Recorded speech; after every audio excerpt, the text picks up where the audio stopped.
अलीगढ़ महानगर के तस्वीर महल पर स्थित सपा कार्यालय पर सपा प्रतिनिधिमंडल द्वारा मृतक औरंगजेब के परिवार को 1 लाख रुपए का चेक व पूर्व शहर विधायक जफर आलम ने भी 1 लाख रुपए नकद सहायता राशि के रूप में दिए। आपको बता दें कि गत दिनों मामू भांजा में चोरी के शक में घास मंडी निवासी फरीद उर्फ औरंगजेब की हत्या कर दी गई थी, जिसको लेकर शहर में काफी बवाल की स्थिति हो गई थी। इस घटना को लेकर मृतक औरंगजेब के परिजनों की तहरीर के आधार पर पुलिस ने 6 व्यापारियों को जेल दिया था व जेल गए व्यापारियों के परिवार की तहरीर पर मृतक औरंगजेब समेत कई लोगों पर छेड़छाड़ व चोरी के तहत मुकदमा दर्ज किया गया था। घास मंडी निवासी मृतक औरंगजेब के परिवार से अब तक तमाम राजनीतिक व सामाजिक संगठन मुलाकात कर चुके हैं व जिससे जो सहयोग बना वह उन्होंने पीड़ित परिवार को दिया। इसी श्रृंखला में समाजवादी पार्टी के राष्ट्रीय अध्यक्ष व पूर्व मुख्यमंत्री अखिलेश यादव ने 1 लाख रुपए का चेक मृतक औरंगजेब के परिवार को सहायता राशि के रूप में भेजा, जिसे सपा के प्रतिनिधिमंडल ने परिवार को दिया। वहीं सपा के पूर्व शहर विधायक जफर आलम ने भी 1 लाख रुपए नकद पीड़ित परिवार को सहायता राशि के रूप में दिए। समाजवादी पार्टी के औरंगजेब का 1.5 महीने पहले की बात है, उसकी मॉब लिंचिंग हुई। उसके विजुअल हैं, उसकी वीडियो है और उसे पीट पीट के मार दिया गया। पोस्टमार्टम रिपोर्ट में 22 फ्रैक्चर है। इससे अंदाज़ा होता है कि किस बेरहमी से मारा गया, यानी जानवर को भी शायद ऐसे नहीं मारा जा सकता। और प्रशासन ने गिरफ्तारियाँ की हैं, 4 गिरफ्तारियाँ की हैं।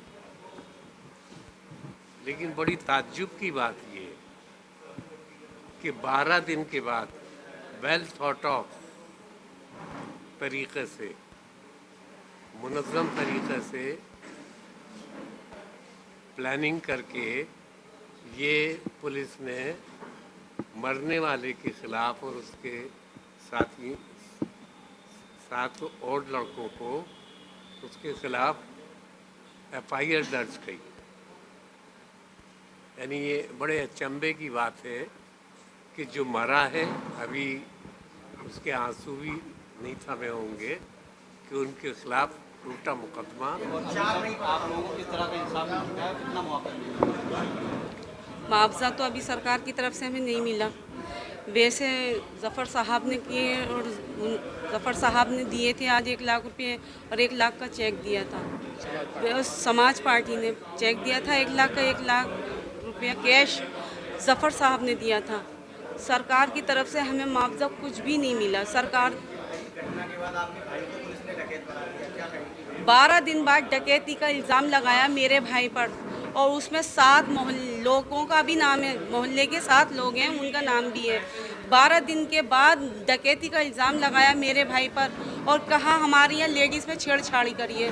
तो सिर्फ ज़बानी तौर पर इसकी सबूत दीजिए, सबूत के तौर पर मुकदमा दर्ज किया जाएगा। ऐसे ज़बानी तौर पर मुकदमा नहीं दर्ज किया जाएगा और नहीं माना जाएगा। जी नहीं, पुलिस कोई परेशान नहीं कर रही, लेकिन पुलिस हमारी मदद नहीं कर रही। जो लोग पकड़े गए थे वो 18 जून को ही पकड़े गए थे, बस उसके बाद जो लोग नहीं पकड़े गए वो अभी तक नहीं पकड़े गए।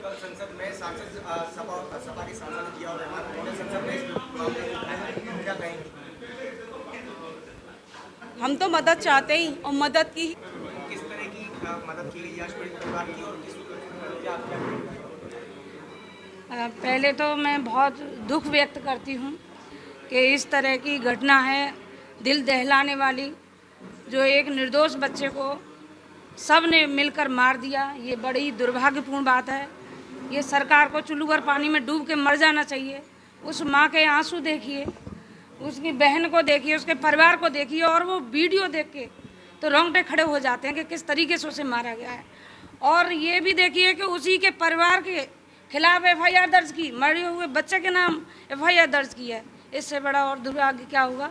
हमारी समाजवादी पार्टी के माननीय राष्ट्रीय अध्यक्ष जी, उनकी तरफ से इन्हें मदद दी गई है, लेकिन उस बच्चे का, इनका दुख तो हम दूर नहीं कर सकते। किसी भी कोई ताकत नहीं है जो उस बच्चे का गम दूर कर सके, उसके माता पिता का। लेकिन कुछ भी, हाँ, पार्टी की तरफ से की गई है। 1 लाख रुपए का चेक दिया गया है और माननीय जफर साहब जी की तरफ से दिया गया जो आपके सामने था। कुल 2 लाख रुपए की मदद। जी जी जी जी पुलिस ने जो है औरंगजेब को डकैत घोषित कर दिया, क्या कहेंगे? बिल्कुल फर्जी। जब उन पर कुछ कहने नहीं बन रहा तो उसे डकैत घोषित कर दिया। देखिए, ये तो इंसानियत की बात है अगर मदद हो गई, और जो है वो इसके लिए हम लोग जो है वो शुक्रगुजार भी हैं कि कम से कम किसी की संवेदनाओं को, किसी के जो है वो बात को अगर समझा है। तो साथ ही साथ हम लोगों का ये कहना है कि जिस तरह से ये पूरा क्रम हुआ, अगर रात में हंगामा ना हुआ होता तो जो 6 पकड़े गए हैं उसके अलावा कोई उनकी भी 6 की पकड़ाई नहीं करते ये लोग। और जहाँ तक बात अभी आप जो है वो बाजी से कह रहे थे कि पुलिस की कार्रवाई, पुलिस की जो है वो एक तरफा कार्रवाई और दबाव में कार्रवाई है, और इन्हें शर्म नहीं आई कि जिस परिवार का एक इंसान बेरहमी से मार दिया गया, उसी के खिलाफ, उसी इंसान के खिलाफ, औरंगजेब के खिलाफ मुकदमा भी कर दिया पुलिस ने। तो ये जो है वो बहुत ही राक्षसों वाली सरकार है। इसमें किसी को इंसाफ की हम लोगों को उम्मीद नहीं है, हमें तो भरोसा है, और हम लोगों की कोर्ट में ही इस बात को लेकर लड़ाई चल रही है।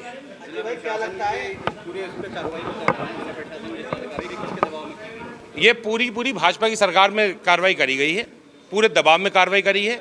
वो लोग एक विधायक के दबाव में रहे और विधायक जी को भी लोगों ने गुमराह कर दिया। मुझे लगता नहीं कि कोई भी इस स्तर पे और इस पद पे बैठा हुआ व्यक्ति, उसे सड़क पे जाके बैठना चाहिए था खूनियों के खिलाफ, लेकिन वो बैठी क्योंकि वो पॉलिटिकल है नहीं। उन्हें जिस तरह से विधायक बनी पूरा शहर जानता है, लिहाजा अगर थोड़ी सी पॉलिटिकल होती तो या जो है वो उनके अंदर संवेदनाएं होती, और एक महिला होने के नाते उनके पास समझनी चाहिए थी कि उन्हें कातिलों का साथ नहीं देना चाहिए था।